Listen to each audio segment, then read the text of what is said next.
OK, on est prête? 1, 2, 1, 2? 1, 2, 1, 2. Mon ami, je veux que tu sois bien honnête avec moi, là.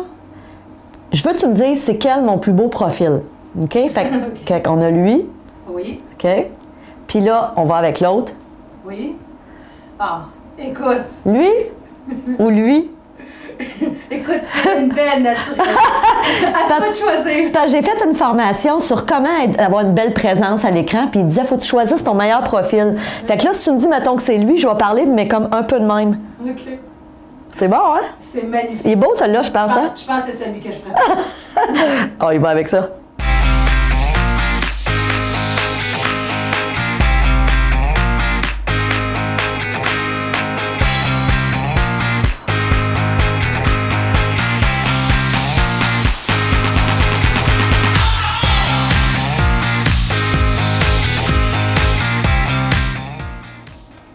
Bonjour et bienvenue à Mastef TV, votre télé inspirante. J'espère que vous allez bien.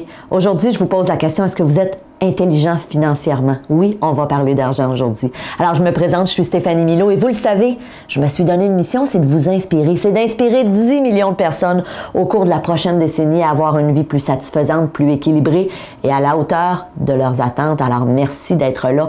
Aujourd'hui, je vous parle d'un livre qui a changé ma vie. Il y a une quinzaine d'années, je suis tombée sur ce livre-là. C'était le livre de Robert Kiyosaki. Alors, peut-être que vous le connaissez. Le livre que j'ai entre mes mains s'appelle « Augmenter votre intelligence financière ». Mais le premier livre que j'ai lu de Robert Kiyosaki, c'est le livre « Père riche, Père pauvre ». Et dans ce livre-là, Robert Kiyosaki nous expliquait un peu comment est-ce qu'on pouvait atteindre l'indépendance financière. Il nous explique dans le livre qu'il y a 4 façons de faire de l'argent dans la vie. Et vous savez, avant de faire la chronique sur l'argent, à chaque fois, parce que c'est pas la première fois que je fais des chroniques sur le sujet, je me dis toujours, je sais qu'il y a des gens qui vont avoir la réflexion suivante. Ah, on parle d'argent. Ah, c'est un sujet un peu égoïste, un sujet un peu vide. C'est pas une valeur profonde, l'argent. Et moi, je vous le dis, et je tiens à le redire si vous m'avez jamais entendu parler de ma vision de l'argent, pour moi, l'argent est vraiment associé à 2 choses. 1, la liberté. Le fait de vivre dans l'abondance financière, ça nous permet d'être plus libre, de faire des choix, choisir avec qui on veut travailler, quand on veut travailler, comment on veut le faire. Ça nous permet d'avoir plus de temps libre aussi, mais aussi, pour moi, c'est en lien avec une autre valeur qui est cette capacité à redonner aux autres, à redonner à des causes qui nous tiennent à cœur, à être capable aussi de redonner à des gens autour de nous qui peuvent être dans le besoin. Donc, moi, j'ai toujours eu cette croyance que plus je gagnais bien ma vie, plus j'allais justement être capable de redonner aux autres. Et ce que j'ai réalisé, c'est que souvent, les gens qui disent, bah, pour moi, l'argent, c'est pas important, très souvent, quand on regarde financièrement la vie financière de ces gens-là, très souvent, c'est des gens qui vivent des défis, des difficultés financières. Alors, premièrement, commencez à peut-être changer cette croyance-là à l'effet que l'argent, oui, ça peut être super bénéfique. Donc, je reviens au livre de Robert Kiyosaki. Il nous explique qu'il y a 4 façons de gagner notre vie. Il y a 4 façons de gagner notre vie. Premièrement, on peut être employé. Un employé, c'est quelqu'un qui échange son temps contre de l'argent. Donc, évidemment, c'est super. Il y a plein de gens, la majorité des gens sont dans ce profil-là. Je prends par exemple mon père, 45 ans de sa vie, qui a travaillé comme employé pour la même entreprise. Et mon père, qui n'avait pas du tout le profil d'un entrepreneur, a même eu un jour une opportunité avec un de ses amis. Son ami lui avait dit, Marcel, ça te tente-tu de partir en affaires avec moi? Et mon père, y a pensé, mais dans son profil, dans son type de personnalité, c'était pas une option. C'était un homme qui était trop anxieux, qui aurait eu beaucoup de difficultés à vivre avec cette pression-là. Donc, ce qui est bien important, et c'est pour ça que je vous fais cette chronique aujourd'hui, il faut s'écouter, il faut se respecter. On n'est pas tous des gens qui sont entrepreneurs dans l'âme, puis c'est très correct. Ceci dit, tu peux très bien gagner ta vie comme employé. Par contre, si tu aspires à une grande indépendance financière, le fait d'être employé, ça risque d'être un petit peu plus difficile à y arriver. Parce que si demain, tu décides d'aller voir ton patron en disant « Patron, je voudrais que tu triples mon salaire », fort probablement qu'il va vous retourner chez vous. On est d'accord là-dessus. Mais sachez que c'est une option et il y a plein de gens qui vont être salariés toute leur vie et qui vont être très heureux. La deuxième façon de gagner sa vie, donc de gagner de l'argent, on peut être travailleur autonome. Alors là, à ce moment-là, on devient son propre patron.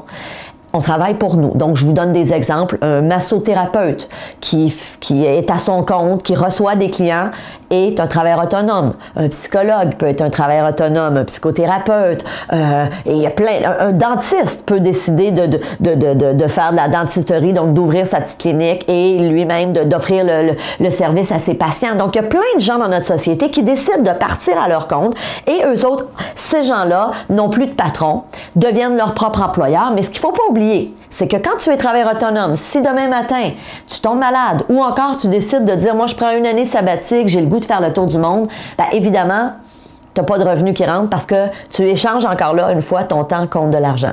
Donc, tu donnes un service de massothérapie et on te donne de l'argent. Mais si tu n'es pas là ou si tu es malade, l'argent ne rentre plus. Mais sachez qu'encore là, il y a plein de gens qui sont travailleurs autonomes et qui gagnent très bien leur vie et qui vont être dans cette situation-là toute leur vie et ça peut être très correct. Ceci dit, ce que Robert Kiyosaki nous explique, c'est que, parce qu'il sépare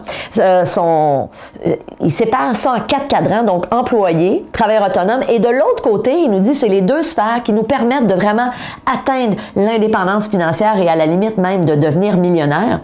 Et d'un côté, il nous dit, il y a le P qu'il appelle le propriétaire d'entreprise. Alors là, c'est différent. Le propriétaire d'entreprise, c'est quelqu'un qui décide de bâtir, de fonder une entreprise, d'avoir des employés et qu'un jour, cette personne-là peut même décider soit de vendre son entreprise ou d'être parti 1 an, 2 ans et l'entreprise va continuer à fonctionner parce qu'il a mis en place tout un système des employés qui continuent à faire fonctionner son entreprise. Donc, évidemment, le P, propriétaire d'entreprise, a beaucoup de chance, si son entreprise va bien, d'atteindre l'indépendance financière. Et le dernier profil, c'est le I pour investisseur.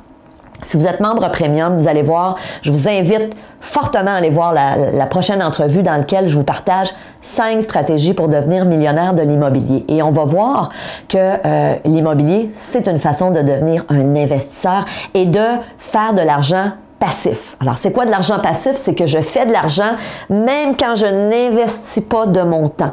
Donc, moi, si vous me suivez depuis un petit moment, vous le savez peut-être, je suis investisseur immobilier depuis plus de 20 ans.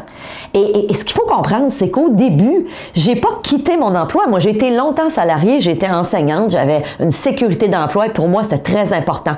Autant que la liberté est importante, ma sécurité est importante. Donc, du jour au lendemain, quand j'ai lu le livre de Robert Kiyosaki, je me suis dit, wow, il faut que je voulais être indépendante financièrement et je me suis dit, il faut que je m'en aille du côté soit de l'investisseur ou du propriétaire d'entreprise. Mais évidemment, j'avais cette sécurité de professeur. C'était clair que je n'étais pas pour quitter mon emploi. Alors, ça s'est fait graduellement. Et moi, c'est pour ça que je vous fais la chronique aujourd'hui. J'ai envie qu'on ouvre un petit peu nos œillères et qu'on se pose la question. Si vous êtes du côté soit de l'employé ou du travailleur autonome, c'est fantastique. Si vous êtes bien là-dedans, super. Ceci dit, si vous aspirez à un petit peu plus d'abondance ou à une sécurité financière, pourquoi ne pas regarder aussi de l'autre côté et à la limite, commencer à temps partiel? Moi, j'ai commencé dans l'immobilier, j'avais mon emploi, donc ma sécurité, mais j'ai commencé à m'intéresser, à faire des formations, à faire l'acquisition de mon premier immeuble à revenus il y a plusieurs années, il y a plus qu'une vingtaine d'années, et ça s'est fait graduellement. Et un jour, j'ai été en mesure de dire, OK, je quitte mon emploi pour me consacrer, pas juste à l'immobilier, mais aussi à mon entreprise. Donc, ce que je veux amener à votre réflexion aujourd'hui, c'est comment dans ma vie je peux avoir un petit peu plus d'abondance, si vous aspirez à ça, évidemment. Peut-être que ça vous parle pas du tout. Ceci dit, si vous vous en voudriez un petit peu plus, qu'est-ce que vous pourriez faire? De quelle façon pourriez-vous commencer à partir d'aujourd'hui à dire, OK, est-ce que moi, j'en ai de l'intérêt peut-être pour l'immobilier ou encore pour investir à la bourse? Donc, est-ce que je devrais aller peut-être me former justement pour en connaître un petit peu plus sur le marché boursier? Parce que, évidemment, et on va le voir dans la prochaine entrevue pour les membres premium, un des critères importants, c'est de ne pas foncer là-dedans les yeux fermés. OK? Alors, évidemment, on parle d'argent. Si c'est ce à quoi vous aspirez, je vous en souhaite beaucoup parce que je pense que c'est une belle façon de pouvoir justement avoir cette liberté, mais aussi d'être capable de redonner. L'argent, pour moi, c'est vraiment une valeur qui est pas du tout associée à quelque chose d'égoïste ou de... souvent, les gens vont dire « Ah, il y a des gens même qui vont dire l'argent c'est sale. » Imaginez quand on a cette croyance-là, comment est-ce qu'on veut attirer plus d'argent dans notre vie. Ceci dit, si vous aimeriez en savoir plus sur comment être millionnaire de l'immobilier, ce que je vous propose pour les membres premium, sans plus tarder, allez visionner l'entrevue que je vous ai préparée, 5 stratégies pour devenir millionnaire de l'immobilier. Si vous n'êtes pas membre premium, je vous invite à prendre l'information. Alors, si vous voulez devenir membre premium, vous allez voir, il y a plein d'avantages, il y a plein de contenus exclusifs que vous n'avez pas actuellement accès, qui est fantastique. Vous savez, Mastef Télé, la mission que je me suis donnée, c'est de vous inspirer, c'est de vous donner des outils pour amener votre vie à un prochain niveau, autant votre vie personnelle que votre vie professionnelle. Alors oui, je vous partage des stratégies pour être plus heureux, pour être un meilleur parent, pour être plus heureux dans votre vie de couple. Alors vous le savez, il y a plein de thématiques, mais aussi des stratégies justement, si ça vous interpelle, pour attirer plus d'abondance financière dans votre vie. Alors, en attendant, je vous dis merci d'être là. Si vous aimez ce que je fais, vous le savez, j'ai besoin de vous. Je veux inspirer 10 millions de personnes au cours de la prochaine décennie à avoir une vie extraordinaire. Donc, partagez mes petites chroniques. Si vous avez des amis que vous pensez qu'ils peuvent être inspirés, dites-leur, va t'inscrire à Mastef Télé, tu vas voir, c'est le fun. Et en attendant, je vous dis merci d'être là. Merci de votre confiance.